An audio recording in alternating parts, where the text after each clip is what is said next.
ሰላም አለይኩም ወራህመቱላሂ ወበረካቱ። ውድና የተከበራችሁ የሙነይማ ዩቲዩብ ተመልካቾቼ እንዴት ናችሁልኝ? አልሐምዱሊላህ እኔ ሰላም ነኝ።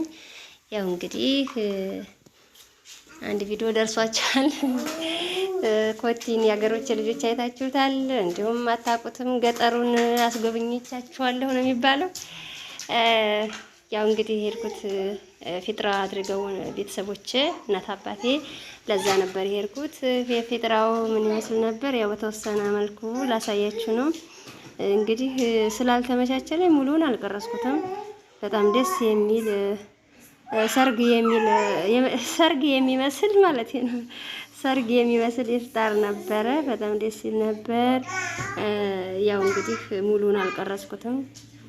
ታውቃላችሁ እኔ ብዙ ሰው ማስገባት ምናምን ስለማልፈልግ የተወሰነ ነው የቀረስኩት።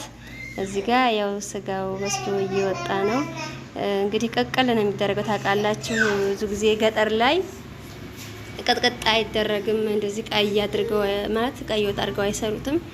እንደዚህ ተቀቅሎ ከዛ ተመትሮ ወጡ ደግሞ ምንድነው ሽንኩርቱ የብቻ ይቁላላና ማለት ነው በመረቁ ጋር ይቀላቀላል። አሁን ይሄ ስጋው የበሰለበት መረቁ ጋራ ሽንኩርቱ ተቆላልቶ በሌላ ዲስት ተቀምጧል።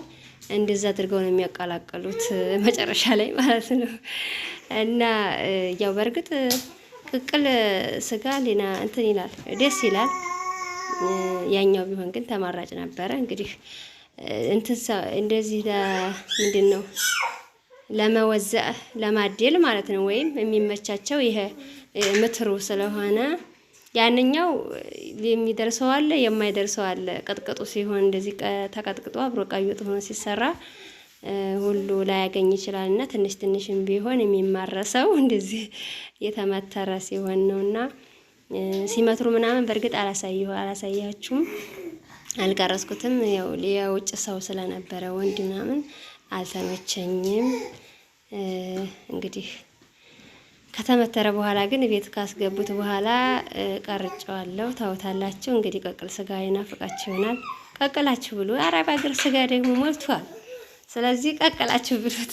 ተዝ ስለማይለን እንጂ ስለማይመጣልን እንጂ ስጋ ሞልቷል። ስለዚህ ቀቅል ካማራችሁ ቀቀላላችሁ ተመገቡ እላለሁ። እዚሁ አጋጣሚ ስጋ ደግሞ ለአረብ ሀገር ይጠየቃል። እንዴት ነፍ ነው እና ያው በጣም ደስ የሚል ኢፍጣር ነበረ። ይሄው ተመትሮ ከመጣ በኋላ ቤት ውስጥ ተገባልኝ በኋላ ነው ትንሽ እየቀረጽ ያረኩት። ሲመትሮ ምናምን እንደነገርኳችሁ ከወንድሞቼ ውጭ ሌላ ወንድ ስለነበረ ለመቅረጽ አልተመቸኝም። ያው አንዳንድ ነገሮች ነው የቀረጽኩት። ብቻ ኢፍጣር አድርገው ነበር የሄድኩት ለማለት ያክል ነው። እዚህ ጋር ያው እንግዲህ ወጡ እንዳልኳችሁ የመቁሎ ብቻ ተቆላልቶ ከዛው በኋላ ነው መረቁ የሚቀላቀለው ምናምን